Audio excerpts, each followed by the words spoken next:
In the 1970s, the communist movement spread throughout Japan. A Japanese businessman met with Kite, who was using the name Kenji, to exchange a suitcase with a customer named Yuji. Before handing over the money, he warned him to be careful with the transaction. That same day, Kenji immediately left. He was a Korean businessman working in Japan, and his current mission was to ensure that the suitcase would be safely delivered to Yuji.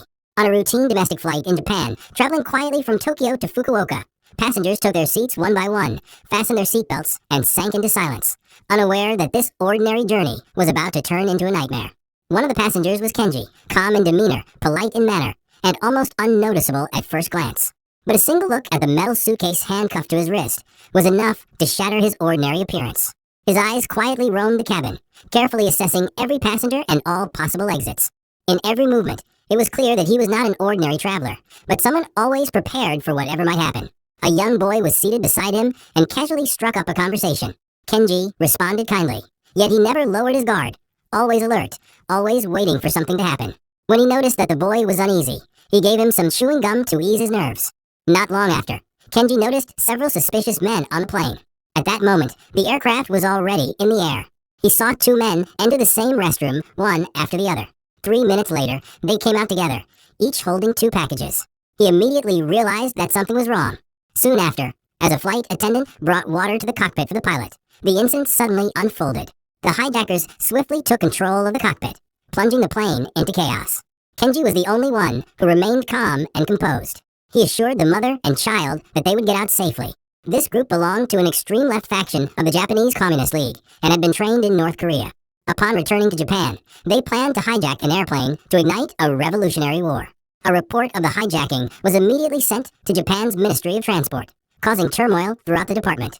Leaders convened urgently, and Japanese Vice Minister Natsum was uncertain whether to report the incident to the cabinet or directly to the police. At the time, Tokyo and Fukuoka were among the cities whose flights lacked strict security checks. Meanwhile, the hijackers continued to hold the passengers at gunpoint. Kenji could only rely on the pilot, a veteran aviator with more than 10,000 hours of flight experience. The hijackers demanded to be flown to North Korea, but since it was only a domestic flight, there was not enough fuel to reach the destination. The captain explained that if they forced the flight, the plane could crash midair. He therefore suggested landing first at a Japanese airport to refuel before continuing.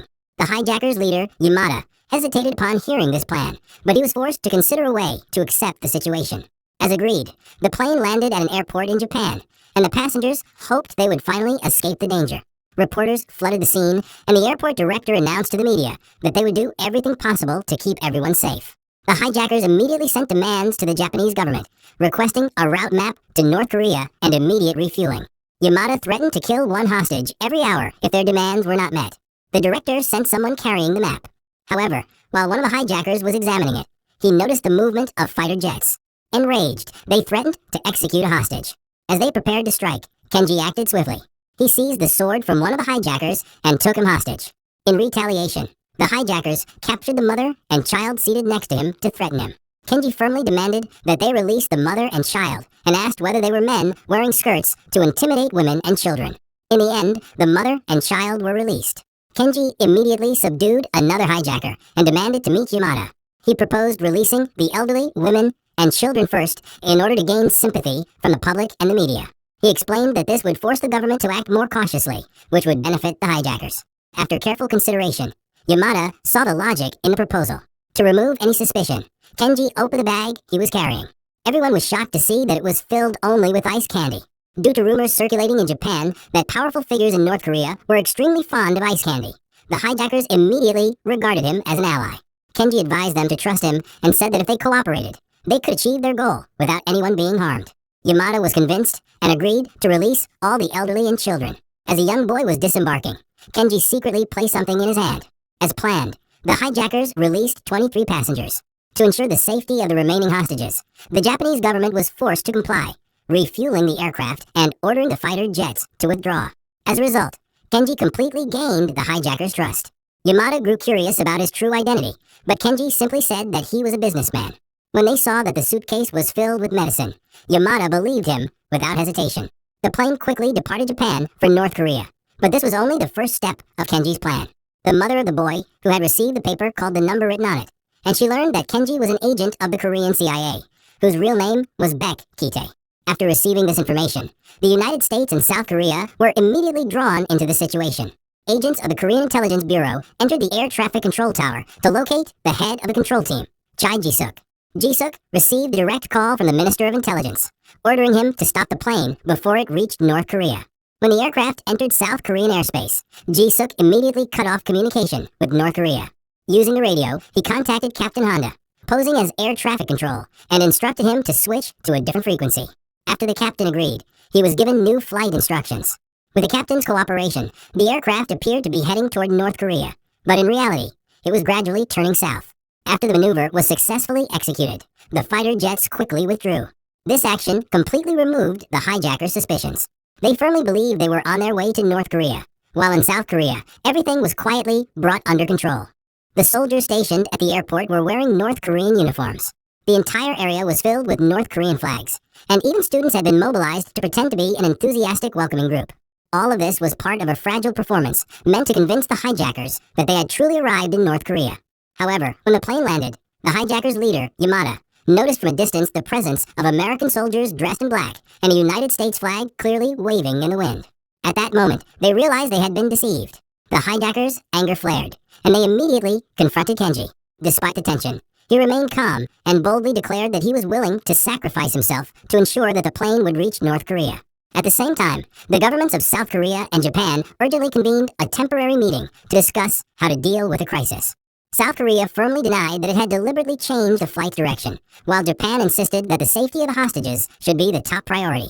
The discussion escalated into an intense argument, and neither side was willing to back down. Inside the plane, Captain Honda announced that it was dangerous for the passengers to remain with the engines shut down, and that air needed to be circulated into the cabin. Although the hijackers were uneasy about this statement, they had no clear orders, so they reluctantly agreed to open the upper door of the aircraft. Meanwhile, Kenji proposed releasing half of the hostages to reduce police vigilance and make their departure easier. This caused Yamada to begin doubting his true identity. Nevertheless, Kenji firmly insisted that he was merely a businessman and that he, too, did not want to be deceived. Because of this, Yamada ordered him to open the suitcase. The moment it was opened, the situation suddenly changed. From beneath the contents of the suitcase, Kenji secretly retrieved a concealed gun and, in an instant, took control of all the hijackers, aiming the weapon at Yamada. The gunshot he fired caused extreme panic among the hijackers and nearly shattered their resolve. One of the men attempted to intimidate Kenji with an explosive, but as a seasoned intelligence agent, he immediately recognized that it was fake. Not only was the explosive counterfeit, the hijackers' guns were toys as well. Yamada believed they had no hope of ever reaching Korea, but Kenji completely reversed the situation. He forced the hijackers to obey his orders and commanded that the flight toward North Korea be continued.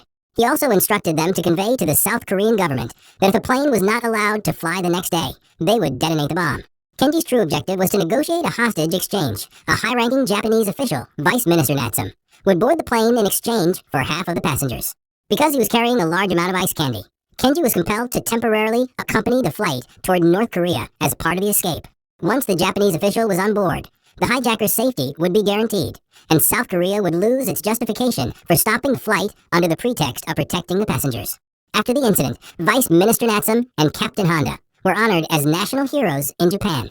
Meanwhile, Choi Ji-suk, the air traffic controller directly involved in altering the flight's direction, was not only denied recognition, but was also forced into silence about the truth, until he was quietly dismissed from service. Following the incident, Japan officially implemented a strict airport security system. Because of this, Kenji would never again be able to bring even flour onto an airplane.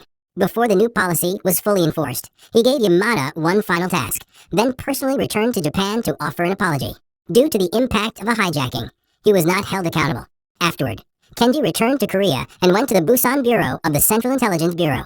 There, it was revealed that he was not an ordinary man. He was in fact the head of the intelligence department of the Korean CIA, and his real name was Baek Kitae. The entire agency had obtained information about the hijacking through his covert guidance. During the height of the incident, he secretly passed the Intelligence Bureau's emergency contact code to a young boy on the plane. The boy and his mother were the first hostages to be released. After disembarking, the mother used the code to contact the agency. From that point on, everything that followed became part of Baek Kitae's careful planning and calculation. That night, a married couple was at home when there was a sudden knock on the door. The visitor was an American named Robert. He begged them to hand over the goods, saying that they would be returning to America the next day. With no other choice, the husband led his wife inside to retrieve the medicine. But the moment it was handed over, they were immediately killed. As the prosecutor, Jian-young arrived at the scene. On the table, he found a newspaper containing the time and location of the supplier Joe Manjay's next transaction. Through the investigation, it was discovered that the murdered couple were intermediaries in the drug trade, obtaining supplies and selling them to addicts. 2 American soldiers wanted to buy the drugs, but had no money, so they killed the couple to steal the medicine. A 3-year-old girl was the only survivor. As Jian-young looked at the innocent face of a child, unaware of what had happened, he was overcome with sorrow. As a prosecutor, he was determined to uproot the darkness in society. He therefore decided to thoroughly investigate the case of the murdered couple. Meanwhile, Gukpyeong, the head of the Busan Intelligence Bureau, was investigating the Manjay Gang, the largest drug syndicate in Busan.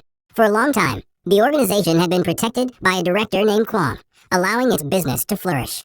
30% of the monthly profits, sometimes amounting to millions of dollars, went directly into the director's pocket. Baek Ki-tae had wanted to investigate the syndicate, but he was informed that there was a prosecutor in Busan, Jian-young, who wanted to capture Joe Manjay alive.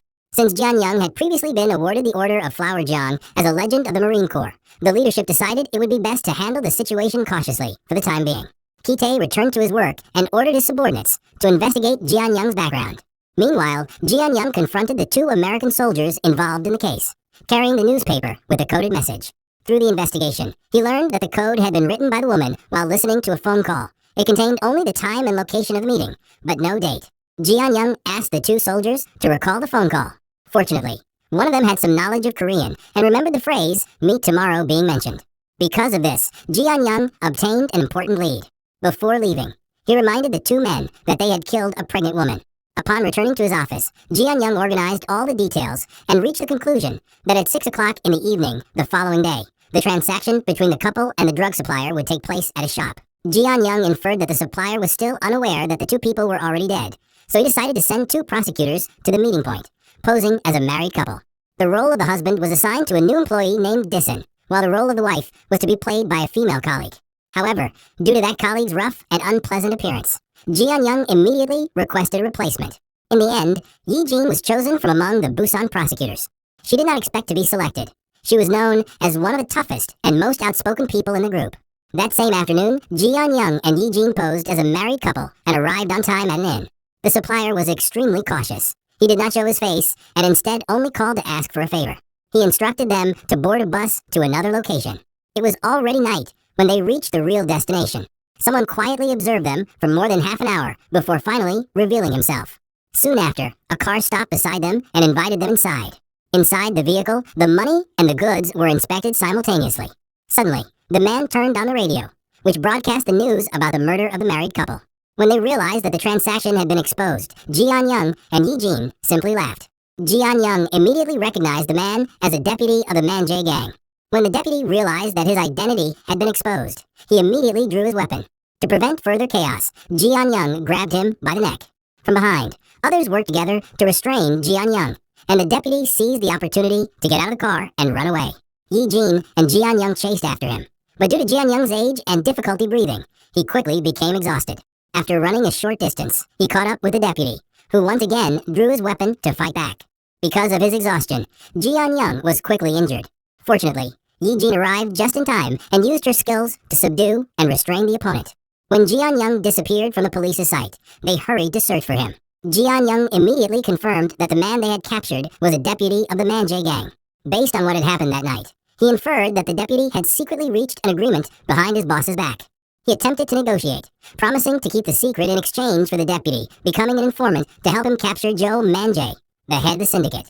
After a long hesitation, the deputy agreed. Jian-young removed the handcuffs and released him. Meanwhile, Ki-tae was investigating Jian-young's identity. He learned that the prosecutor's mother had already passed away, leaving only his father and younger sister. The father was currently being treated in a mental institution, while the younger sister worked at a slaughterhouse. Since nothing suspicious was found in his background, Ki-tae ordered his subordinates to further deepen the investigation into Jian-young's personal connections. His subordinates also reported the results of the investigation regarding Ikeda Yuji. It turned out that the woman's real name was Choi Yuji, a Korean living in Japan. Her parents died when she was only 13 years old, and she was later adopted by the Ikeda family. Because of this, she gained significant influence within the organization. As Ki-tae recalled Yuji's face, he felt a strange intuition about her. That evening, Ki-tae went home and had dinner with his 2 siblings. His younger brother, Ki-hyun, was a guard.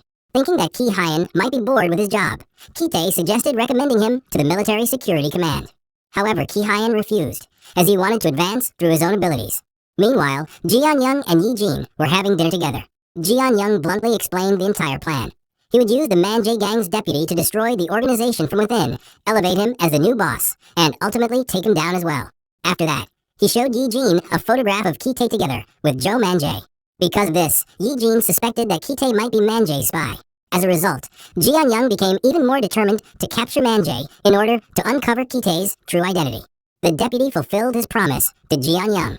After destroying sensitive evidence, he handed over a piece of paper containing the time and location of the next transaction between Joe Man-jae and a Japanese individual.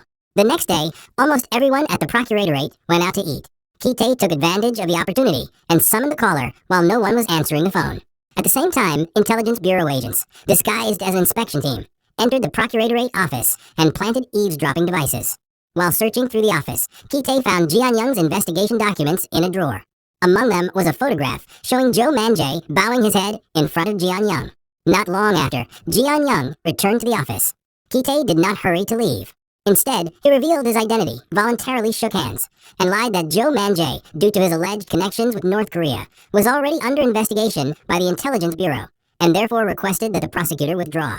Outwardly, Ji-young appeared to agree, but inwardly he laughed with contempt, as he did not believe that lie. After Ki-tae left, he immediately launched intensive surveillance and eavesdropping operations on Ki-tae and the other prosecutors. Through the hidden devices, Ki-tae overheard the conversation between Ji-young and Yi-jin about a Yakuza from Japan who was about to meet Joe Man-jae at a hotel in Busan, and Ji-young's plan to use that opportunity to finally capture the boss of the Man-jae gang. They were all acting for their own interests, and Ki-tae secretly orchestrated every step. On the night of the meeting, Ji-young was in the adjacent room, quietly listening to what was happening, unaware that the Real Hunter was right behind him. In another room, Ki-tae was also listening closely to the prosecutor's every move. When it was confirmed that the transaction between the two sides was about to begin, Ji-young was ready to act. At that very moment, Ki-tae shut down the entire power system and swiftly restrained the hotel staff. Because of the sudden blackout, the prosecutor's movements were hindered. Ki-tae's men took advantage of this by throwing smoke grenades, closing the doors, and locking the prosecutors inside the room. Amid the chaos, agents of the Intelligence Bureau quickly apprehended the entire group of Japanese from the Black Path. This left the prosecutors utterly confused. Ji-young grabbed a smoke grenade and threw it down with all his strength to temporarily restore his vision. Nevertheless, the operation completely failed, which enraged him deeply. Afterward, Ki-tae brought the syndicate boss and his deputy to face Guk Pyong, the director. The director was furious and blamed the two for colluding with the Black Path without any report. In a fit of rage, he killed the drug lord on the spot. Ki-tae immediately reminded the director of the upcoming election and the need to maintain the organization's power. Because of this, the director spared the deputy's life. On Ji-young's side, the series of failures led him to strongly suspect that there was a traitor within. He began searching the office and looking for listening devices. Meanwhile, Ki-tae took the deputy to the agency and ordered him to lead the group. He promised to restore the supply from the Japanese black market and summon the members to reopen the drug laboratory. Ki-tae's next move was to bring down the director himself by colluding with the underworld and gradually seizing power at the national level. Meanwhile, after a thorough search, Ji-young discovered numerous listening devices hidden in the office. When he recalled Ki-tae's visit a few days earlier, he suddenly came to his senses and fully understood the entire truth. On the other side, Bae Jae-ji was spotted walking out of the airport, holding a suitcase while carrying a small young boy in her arms. She felt an overwhelming sense of peace, as if no eyes were watching from the shadows. With a happy smile, she tightened her embrace around her child and finally left the terminal behind. Meanwhile, a man was seen inside a temple. While the monk was absorbed in deep prayer, he secretly descended into a hidden room. Feeling his way through the darkness, he opened a safe filled with cash. In just a few moments, he stuffed his bag with money and quickly left. Outside, Ki-tae had long been waiting in the car, ready to drive off the moment he received the signal. When the men boarded the vehicle with the money, Ki-tae swiftly drove Guk Pyong toward their next destination to ensure that nothing would delay them. While on the road, Ki-tae asked about a certain person, a question that clearly irritated Guk Pyong. After that, silence prevailed as they continued traveling toward the city. They arrived at a meeting place that, at first glance alone, was clearly a hangout for high-ranking gangsters. Guk Pyong stepped out to compose himself before entering the secret association. As he fixed his hair and applied foundation, he told Kitae about Cheon Suk-jung, an elite who had topped their class at the military academy and had even been personally noticed by the president during the time of the revolution. After the story, the two of them went inside. Within, Cheon Suk-jung, the chief of the Presidential Security Service, and Ji were deep in conversation, but it was abruptly cut short by the arrival of Kitae and Gakpyeong. Gakpyeong led his fellow leader outside to discuss a secret business matter, leaving Kitae and Ji alone together. At that moment, the tension began to thicken. During the few minutes their bosses were gone, Ji tried to seduce Kitae. However, Kitae was a man with strong self-control. When Gakpyeong and Suk-jung returned and found the two appearing flirtatious, Suk-jung felt an uneasy premonition. He asked his associate about Kitae's background and issued a stern warning to keep an eye on him, knowing full well that Kitae was not an amateur. Not long after, Ji went to a church, unaware that her every move was being watched by Kitae from a high vantage point. When Kitae returned to his room, he asked Gakpyeong about the notebook he was carrying. It was then revealed that the notebook was a record of every man Ji had stolen from. Gakpyeong began to slander Ji in front of Kitae, emphasizing that Kitae needed to remain vigilant and never forget the heavy responsibility resting on his shoulders. Soon after, Kitae and Ji met again. After a brief exchange of words, Kitae directly asked about the notebook and who the child's real father was. The question struck her mind like an unseen bullet. Once they had moved away from the car, they began sharing secret information about the power relationship between Gakpyeong and Chief Security, Suk-jung. Not only that, Ji even offered her help if Kitae truly wanted to obtain the dark black ledger he was searching for. After that, Kitae asked about a Yakuza member who seemed familiar to Ji. After she provided the information, Kitae realized that he had gained yet another crucial piece of the puzzle of his life. That information alone was enough to seal a deal. Before leaving for good, Ji did not miss the chance to make a few seductive gestures before getting into the car and driving away. Meanwhile, Yi-jin, a female officer, pretended to be a kind seamstress in order to get close to Kitae's sibling. Through her calm and trustworthy demeanor, she quickly won So-young's trust. Without hesitation, So-young shared nearly every detail about her brother and their family. From that encounter, Yi-jin gathered even more information, which he immediately reported back to Ji-young. After the data was collected, Ji-young's entire team carefully analyzed every connection they had uncovered. With his sharp instincts, the inspector seemed to have already read the moves that Kitae had failed to notice. As Ji-young quietly sipped his tea and smiled as if victorious, it was clear that a plan was already forming in his mind. On the other hand, after Kitae asked for help, Ji brought him to meet Choi Yi-ji, who was now a powerful queen of the underworld with immense wealth and influence. When the three came face to face, Yi-ji greeted them with a surprisingly sweet smile and invited them into a private conversation. She noticed that Kitae shared the same hunger for money, so she pulled him aside to discuss a secret plan. In the end, she made it clear that if he were to fail her again, he would have to pay, especially for wasting her time, a reminder that their conversation was both business and a warning. Accepting the challenge, Kitae took his glass and sat beside Choi Yi-ji to negotiate an agreement. As he began to hint at a long-term partnership, Yi-ji suddenly cut him off. Later, during the celebration of Busan Citizens' Day, Ji-young was also present, mingling at a buffet party filled with wealthy elites. The person he chose as his first target was none other than Gakpyeong. The two ended up peeling shrimp together while discussing drug cases involving notorious criminals. That simple interaction was enough for Gakpyeong to lower his guard and place his trust in him. After the meal, Ji-young immediately went downstairs to meet Yi-jin and report the situation. Together, they consolidated and analyzed the information he had gathered. In the end, they reached a single conclusion. Kitae was most likely using Gakpyeong as a cover to smuggle drugs out of the country. That night, when Kitae returned home, he had a heart-to-heart conversation with his younger sister. He explained that everything he was doing was for the family and to secure immense wealth for the future of the three siblings. Moreover, he even invited his sister to take part in a major heist that could change the fate of their entire family. The next day, Kitae met with his associates. His top priority was to find a warehouse that was large enough yet inconspicuous. He also wanted to ensure that his product would dominate the Japanese market with the highest quality and purity. From that point on, Kitae's grand project officially began. He worked skillfully with his team to evade government surveillance while producing high-quality goods. He successfully deceived the authorities about his dark business and even managed to fool his own boss, Gakpyeong. While they were together, Kitae told Gakpyeong about his trip to Japan with Bae Ji, deliberately leaving out his secret meeting with Yuji. However, as soon as Kitae left, Gakpyeong immediately summoned his most trusted subordinate to uncover the full truth. That was when he learned that Kitae had allied himself with Yuji and had already expanded his drug manufacturing operation.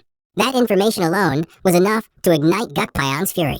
A short while later, As Kite was taking Ji to a church to seek forgiveness, Gakpyong suddenly called him. His boss informed him that he would be conducting an inspection at Seoul National University, and that someone would be arriving there. After the call ended, Kite hurriedly searched for Ji, but it was already too late. She had unknowingly gotten into a car, and now she was already seated inside, speaking with the president. Ji knew that the president and Suk-jung were sworn enemies who could not live under the same sky. So she decided to play her cards and reveal the real plan.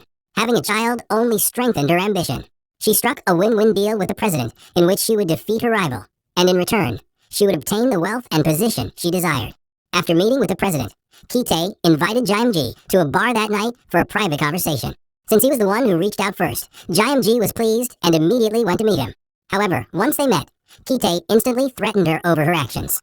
He made it clear that she needed to surrender the notebook and disappear completely if she wanted to stay alive. Despite the cold threat, Ji remained unfazed. Instead, she revealed a shocking truth, admitting that the notebook did not actually exist. After the confession, Ji began to tremble and begged Kite for help. The atmosphere shifted from tension to an almost romantic stillness. She believed she would spend a passionate night with Kite, but when she stepped out of the shower, she realized she was wrong. Kite was gone, and Ji broke down in tears. It was the first time she had ever been played like that. She quietly got dressed and had her driver take her home. On the way, just as she thought everything was over, disaster struck. A mysterious convoy blocked their vehicle. The man who confronted her was none other than Kite, holding a gun and pointing it directly at her, leaving her completely shocked. Meanwhile, the brutality of war continued to leave immense suffering in its wake. War itself may resemble hell, but those at home suffer just as much, even thousands of miles away from bombs. Their lives are squeezed dry, working day and night to meet the demands of war. In the shadows, drugs continue to creep in, destroying families even more severely. Nothing is more heartbreaking than a young boy desperately waiting for his father to return from war. The once strong and admired father does return, but he brings with him a terrifying illness. When he runs out of medicine, he falls into violent rage, screaming and destroying everything around him. This is the fate of men who sacrifice their lives for their country, only to be imprisoned by that same country because of their addiction to drugs. Ji-young is one of those deeply affected by the curse of this substance. Every day, he takes care of the father he once admired. The old man now lives like a ghost, completely devoid of awareness. He no longer remembers the violence he committed, yet he still has the strength to scream and hurl curses. Life was already difficult, and now Ji-young still had to take care of this man. This was the father who had killed their mother, the very same man whom Ji-young had carried out of the crime scene together with his younger sister. Now, that sister struggled under the weight of exhausting factory work, while Ji-young himself had only a few brief moments to visit his family before returning once more to his mission for justice for the people of South Korea. Ji-young stood in the middle of the courtroom. In a calm yet resolute voice, he methodically emphasized each heinous crime committed by the two Americans who had taken the lives of a young girl's parents. He bluntly declared that such crimes deserved the death penalty. As he spoke, the courtroom erupted in noise. The arrogant American defendants had no idea of the gravity of his words. They believed they would receive only a 5-year sentence. What they did not know was that Ji-young had no regard for the corrupt superiors above him. He was determined to ensure they paid the highest price. It was clear that his bosses had ordered him to be lenient toward the Americans involved, but instead, Ji-young brought down the full weight of the law upon them and insisted on the harshest punishment. Because of this, the rage of Kite's boss reached its peak. His fury stemmed from the fact that the trial directly interfered with his own corrupt businesses. He redirected his anger at Kite and scolded him mercilessly. Kite pretended to beg, pleading to be allowed to keep his job. The boss saw an easy way to profit. He licked his lips and demanded 300 million won per month, greedily adding another 100 million won in exchange for sparing Kite's life. Enraged, Kite immediately confronted the traitor who had whispered against him. That man was nothing more than a puppet, a spy planted to monitor Kite's every move. Fighting enemies within while facing threats from outside was enough to give anyone a crushing headache. But Kite's ambitions ran deeper. He was willing to swallow his pride and literally kneel if it meant penetrating further into the inner circle of the kingpins. Meanwhile, Ji-young did not rest for even a second. He continued to move relentlessly, diving deeper into the investigation of the drug underworld. He had managed to plant one of his men as eyes and ears inside the organization, but ever since that man became a puppet leader under Gakpyong, he had grown arrogant and treated Ji-young as insignificant. Ji-young decided it was time to remind him who truly held control. With several heavy punches, he forced his subordinate into submission, making it clear that if the man wanted to live, he had no choice but to obey orders. That night, Ji-young arranged a private drinking session with Kite. This was no simple gathering of two men in the same line of work. Both were aggressively probing for information from each other. It was clear to Ji-Young that Ki-tae was involved in the case, and he hinted that he would not care even if the Korean Central Intelligence Agency itself stood behind it. Since both men carried secrets as heavy as life and death, neither fully understood the other's true plan. Ji-Young left Ki-tae with a chilling warning. He would personally dismantle the entire drug syndicate. The next day, Ji-Young met with Do-il. It took only a few punches to make him comply completely. Do-il revealed everything, the exact time and location of the next major transaction. Carrying that information, Ji-Young patted the man's shoulder with satisfaction. That night, Ji-Young and his team immediately moved to prepare the final stage of their plan. Yi-jin, who possessed many talents and was fluent in Japanese, was assigned to book hotels in Japan, while Kim was tasked with investigating the local gangs there. Meanwhile, news of the upcoming major drug deal reached Gakpyeong. Even though Ki-tae was leading the operation, Gakpyeong still assigned one of his closest subordinates to keep watch over him. He sensed that Ki-tae was planning something dangerous. However, because Ki-tae had already planted a bug in Gakpyeong's office, he was always one step ahead and knew what was coming, allowing him to prepare with extreme caution. At last, the day of the transaction arrived. Yi-jin pretended to be flustered, explaining that she had accidentally booked the wrong hotel. The next day, Ki-tae arrived early for a meeting with the daughter of a Japanese Yakuza boss. Yi-jin and Ji-Young were positioned nearby, quietly taking photographs, as Ki-tae calmly went inside. Beneath a crowded seafood market lay a massive hidden drug factory. Ji-Young and Yi-jin slipped inside to observe the situation, but the transaction was swift, and Ki-tae exited almost immediately. Shortly afterward, a boat carrying Ki-tae and an enormous amount of cash returned to the mainland. As Ki-tae sat counting the money, the door suddenly opened. Hak-soo entered, a gun concealed behind his back. As the two men discussed what they could do with a mountain of cash, the atmosphere abruptly shifted. A gun was suddenly pointed straight at Ki-tae. From the pier, Ji-Young and his team witnessed the entire scene from beginning to end. There, he reached a chilling conclusion. The Korean Central Intelligence Agency itself was moving massive quantities of drugs with professional efficiency. When he saw Hak-soo step off the boat and set foot on the dock, his suspicions only grew stronger. Ji-Young ordered his squad to move in and begin the operation. But just as everything seemed about to go smoothly for the inspector, Gakpyeong suddenly appeared out of nowhere. That alone was enough to force Ji-Young to temporarily halt the investigation. He immediately instructed his team to change the direction of the case. The top priority now was to follow Gakpyeong and find out what he intended to do with a massive amount of money. Gakpyeong and Hak-soo's vehicle sped toward a nearby temple, unaware that Inspector Ji-Young was tailing them. After they got out of the car, carrying 2 bags of cash, Hak-soo hesitated briefly before handing them over to Gakpyeong. It was like a secret signal, but Gakpyeong was blinded by the money and failed to notice anything unusual. Carrying the 2 heavy bags, Gakpyeong stood before the Buddha statue before descending into his hidden basement. As he searched for a safe place to stash the stolen money, Ki-tae suddenly appeared behind him. It was then revealed that Ki-tae was not actually dead. Instead, he had managed to bribe Hak-soo, and the two of them had joined forces to rebel. To the pounding drums of the festival outside the temple, a brutal fight erupted between Ki-tae and Gakpyeong. Gakpyeong was completely overpowered and was ultimately stabbed in the abdomen. Moments later, Inspector Ji-Young entered the deep underground chamber, and the bloody scene before him left him utterly stunned. In an instant, Ji-Young and Ki-tae came face to face. Unfortunately, Ki-tae stood hidden in the darkness with his gun aimed, while Ji-Young was exposed in the light and unable to see into the shadows. Ki-tae escaped with a pile of cash without firing a single shot.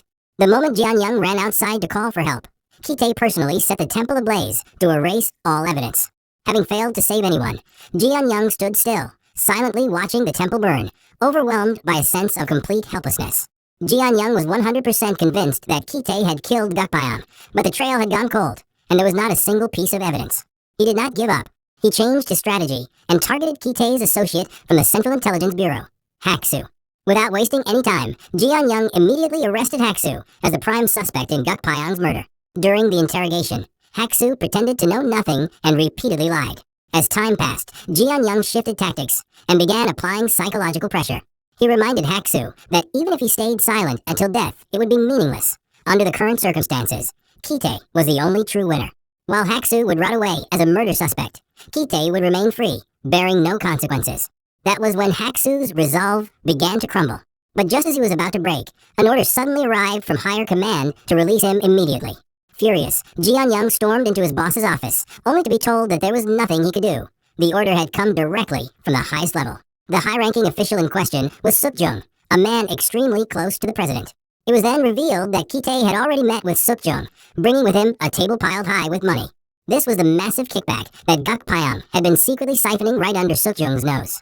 But money was not the only thing Kitae brought. He also handed over a notebook, the secret black book he had taken from Jiamji's bag after killing her. It contained the names of every powerful man Jiamji had been involved with, including Sukjung himself. Through threats and persuasion, Kitae laid out his plan to take over Guk Pyong's position and demanded access to even larger operations. With complete confidence, he promised that he would amass hundreds of billions in profits for Sukjung and the president. Seeing Kitae's immense ambition and undeniable talent, Sukjung agreed and granted him greater power than ever before. Because of this corrupt alliance, Haksu was released. After his release, Haksu assured Kitae that he had revealed nothing to Inspector Jianyang about Guk Pyong's murder, nor had he mentioned Sukjung. However, Jianyang's sharp grasp of the overall situation reminded Kitae of one thing. There was a leak inside the Central Intelligence Bureau. Guided by instinct, Kitae immediately suspected the vice captain of their group. That night, he went to see him at the factory. During their conversation, casual yet threatening, Kitae quietly loaded a bullet into his pistol and pressed it against the vice captain's chest. He demanded the truth and forced him to confess whether he was colluding with Inspector Jianyang. The vice captain tried to conceal his fear and dared Kitae to pull the trigger if he truly did not trust him. After surviving the interrogation, he secretly met with Jianyang once again. He warned the inspector that the situation had become extremely dangerous, and that this would be the last time he could help. He hoped that Kitae would finally be brought down, so his fear could come to an end. Based on the information provided by the informant, Jianyang immediately organized a large-scale operation and divided his men into two groups. Two operations were launched simultaneously. One group ambushed at sea to intercept shipment believed to be carrying drugs, while another group raided a pharmaceutical factory on land. What was supposed to be a decisive victory turned into a complete nightmare for Jianyang. When the crates on the ship and inside the factory were opened, not even a trace of drugs was found. Instead, they contained only ordinary goods, including cigarettes. At that moment, Jianyang was jolted awake to the truth. He realized he had been played. The full truth gradually came to light. Driven by overwhelming fear for his own life, the vice captain confessed that he had betrayed Jianyang and returned to Kitae. His supposed cooperation with the prosecutor had never been real. It was merely a carefully constructed trap to regain Kitae's trust. Jianyang returned empty-handed. Despite everything, Kitae chose not to punish the vice captain. Instead, he temporarily removed him from the factory until the situation settled down. Consumed by rage, Jianyang swore to hunt down the traitor. He ordered his men to monitor every station and passageway. But at that very moment, internal affairs inspectors suddenly arrived at his office. According to them, there was information that someone on Jianyang's team was selling confiscated drugs. Jianyang immediately understood the situation. It was a clear frame-up, a scheme orchestrated by his rivals to eliminate him completely. To protect his subordinates, he confronted his superior. His boss advised him to hold back and stop acting recklessly. He was warned that Kitae was no longer the same as before. He now had powerful backing from Choi Yuji, a cunning and influential woman. Nevertheless, Jianyang remained unmoved. He pointed to the 8 large letters engraved on the wall of his office. Follow the principle. Remain on the righteous path. As a public prosecutor, he reaffirmed his oath. He would rather die than abandon his mission. After a series of failures, Jianyang realized he needed a new strategy. He decided to strike at Kitae's true weakness, his younger brother, Ki-hyen. Ki-hyen was an elite military officer who had recently been implicated in a major scandal. A bullied soldier finally snapped, entered the barracks, and shot all the superiors who had abused him. Investigators flooded the base and immediately identified Ki-hyen as a key figure in the investigation. The reason was his testimony. According to Ki-hyen, a lieutenant had directly rejected a soldier's request for a transfer. If proven true, the lieutenant would bear legal responsibility for the tragedy. However, investigators reminded Ki-hyen that the lieutenant came from an extremely influential family with strong political connections. They suggested that Ki-hyen take the fall and become the scapegoat. Ki-hyen refused. Like his brother, he was not someone who could be easily crushed. He bluntly stated that if they tried to sacrifice him, he would drag everyone down with him. He would not allow anyone to destroy his future. Later, Jianyang met with Ki-hyen and revealed the extent of Kitae's involvement in the drug trade. He hoped that Ki-hyen would persuade their sibling, So-young, to surrender. But Ki-hyen quickly read the situation. He realized that Jianyang was desperate and lacked solid evidence. He refused to betray his family. Before long, Kitae learned of what had happened to his brother in the military. To resolve the issue, he stormed the barracks and, without a word, brutally beat Ki-hyen's superior. Even so, Ki-hyen felt no gratitude. Like Kitae, he also desired power and success, but he wanted to achieve them through his own efforts and in the right way. Ki-tae preached his philosophy. If you do not want to be stepped on, you must step on others first. Ki-hyen could not accept this and firmly rejected it. Ki-hyen announced his plan to go to Vietnam. Ki-tae opposed the idea and wanted his brother to follow the path he himself had taken. In response, Ki-hyen handed Ki-tae Ji-young's business card. He warned his brother to clean up his own mess first and stop destroying their lives out of greed. Ji-young's continued pursuit of Ki-hyen became the final straw for Ki-tae. That night, Ji-young left alone. His men waited for hours, but he never returned. At that moment, his life hung by a thread. He had been kidnapped by Ki-tae. He was not alone. His sister was abducted as well. Ki-tae planned to pin the murder of the director on Ji-young and frame his sister as a traitor, allegedly conspiring with North Korea. News of Ji-young's abduction quickly reached Young Cheol, the presidential chief of staff. The situation was extremely dangerous. Young Cheol and Suk-jung, Ki-tae's main backers, were both trusted by the president. One represented the prosecution system, while the other wielded the power of the Namsan Intelligence Bureau. These two sides had long been locked in a silent but fierce war. The kidnapping of a prosecutor pushed the conflict to its breaking point. Young Cheol issued a calm but unmistakable warning. There were limits to everything. Suk-jung immediately understood. Without hesitation, he ordered the head of the Korean Central Intelligence Agency's Busan branch to retrieve his man. This was where the most dangerous phase of the game began. Ki-tae was in complete control. Under intense pressure from Suk-jung, he was forced to release the hostages. But once freed, it was clear to Ji-young that he would not let this go. He decided to expose his secret investigation to the public and vowed to confront Ki-tae in a fight to the death. Ji-young knew that to stand against someone as heavily protected as Ki-tae, he would need far greater backing. Guided by his superior, he met with Young Cheol, the chief of staff. There, Ji-young proposed a shrewd strategy to bring down Suk-jung, a divide-and-conquer plan. At the center of the plan was the immediate arrest of Ki-tae. This move would force Suk-jung to sacrifice a piece to save himself. And because Ki-tae would never surrender quietly, he would inevitably fight back, igniting a fierce conflict between the two of them. In the end, both Suk-jung and Ki-tae would fall. Young Cheol was deeply impressed by the plan. To test Ji-young's absolute loyalty, he removed his leather shoe, filled it with alcohol, and signaled for Ji-young to drink it. Without hesitation, Ji-young drained the contents of the shoe. For the sake of justice and the nation, he was willing to swallow even his own pride. Now officially backed by Young Cheol, Ji-young immediately contacted Hak-soo to request his help. He promised that if Hak-soo could obtain Ki-tae's secret recordings of his conversations with Suk-jung, Hak-soo would become a future director. Hak-soo's greed for a high-ranking position prevailed, and he agreed, beginning to tail Ki-tae. During this time, Ki-tae traveled to Vietnam with Choi Yu-ji, a powerful madam, and the second highest-ranking figure in a Japanese Yakuza syndicate. There, they met with a smuggler who supplied ingredients for drug manufacturing. To establish a stable supply chain, Ki-tae needed large quantities of raw materials. Meanwhile, in Busan, Ji-young followed a trusted member of the Manjae gang and discovered that the man was secretly in a relationship with Ki-tae's sister, So-young. It turned out that So-young had been hiding supplies for her brother and secretly providing small amounts of drugs to the man to sell. Seeing an opportunity, Ji-young acted immediately and arrested the gang member with evidence in hand. After the arrest, Ji-young pressured the man to implicate Ki-tae in exchange for a promise of a lighter sentence. In the adjacent interrogation room, Yi-jin, the detective and Ji-young's aide, was taking So-young's statement. But to So-young, Ki-tae was like a father, a man who had sacrificed and struggled for years to raise her. Because of this, she firmly refused to confess against her brother, even if it meant her own death. In the end, to protect So-young, the Manjae gang member spoke up. He confessed to everything and explicitly identified Ki-tae as the true mastermind behind the entire drug operation. Armed with that confession, Ji-young led dozens of prosecutors in a massive raid on the Busan branch of the Central Intelligence Bureau. Every agent inside was arrested. On the same day, Ki-tae returned from Vietnam. The moment he landed at the airport, prosecutors confronted him and placed him in handcuffs. In the interrogation room, Ji-young played the recorded testimony. Yet despite the evidence laid bare, Ki-tae remained cold and composed. He did not break a sweat and flatly denied all charges. This was when Ji-young set his divide-and-conquer plan into motion. He calculated that Ki-tae would sell out Suk-jung, while Hak-soo would continue searching for the tapes. He believed that once the recordings reached Suk-jung, Ki-tae's strongest protection would collapse. Meanwhile, news of Ki-tae's arrest spread like wildfire.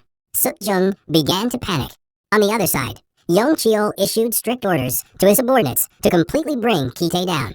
His goal was to seize the opportunity to uproot the influence of the Namsan Intelligence Bureau from the Blue House once and for all. Before long, Hak-soo found Ki-tae's secret tapes. However, he did not hand them over to Young Cheol. Instead, He brought them directly to Sukjung. As Sukjung listened to the recordings, a massive reversal was revealed. The tapes did not contain Sukjung's dark secrets. Instead, they held evidence of Young Cheol's secret collusion with Chaebol to rig the election. If this evidence ever reached the president, Young Cheol's career would be finished. At that moment, Sukjung gained complete control of the situation. In the interrogation room, Kitae, having already sensed that the tide had turned, deliberately mocked Jianyang. He revealed a secret that Jianyang had never expected. Kitae had known from the very beginning about Jianyang's secret meetings with Young Cheol and Haksu. The reason was simple but devastating. Jianyang had been betrayed by one of his own fellow prosecutors. The situation worsened even further. In the adjacent interrogation room, the corrupt colleague had secretly hidden a syringe inside the documents. The Manjay gang member, unable to resist his addiction, took the syringe and injected himself. He immediately suffered severe hallucinations and fell into a deep coma. In an instant, all of Jianyang's plans were once again pushed to the brink of collapse. After the witness collapsed, the prosecutor quietly retrieved the syringe. For Kitae, that man's death was the most effective way to silence the only witness against him. But an even greater tragedy awaited Jianyang. After being completely defeated by Kitae, Jianyang was arrested by his own department on fabricated charges of bribery. In an instant, Kitae silently and efficiently destroyed the prosecutor's life and reputation. Under the cover of night, Kitae walked out of the prosecution office a free man. He paused only to give Haksu a cold and chilling warning, not to ever turn his loyalty against him. Meanwhile, Jianyang was utterly disgraced in the eyes of the public. He was portrayed as a corrupt prosecutor who had secretly protected drug cartels. Once his name was completely ruined, Young Cheol spoke with Jianyang's superior and ordered that Jianyang be discarded entirely. To Young Cheol, a broken sword was useless, nothing more than trash to be thrown away. That same day, Jianyang's office was torn apart, and investigators discovered what was claimed to be hidden dirty money. His sister was arrested, and even his elderly father in the nursing home was dragged into the scandal. Before the public, Jianyang was handcuffed and hauled away in a humiliating scene, as everything he had fought for silently collapsed. On the other side, Kitae rose even higher due to his success in this operation. He now openly stood beside Sukjung, who continued to receive vast wealth from him. In the shadows, Soyoung secretly helped Kitae run the pharmaceutical factory. Using the new high-purity product, Kitae forged stronger ties with the Yakuza. From that point on, his status was completely transformed. He was appointed director of the Central Intelligence Bureau in Busan. On the day of his inauguration, Kitae led his men before the flag, swearing loyalty to the nation. Yet in that dark era, everyone knew the true meaning of their oath. Made in Korea was not a symbol of honor. It was merely a tool to seize power and carry out their hidden and sinister ambitions.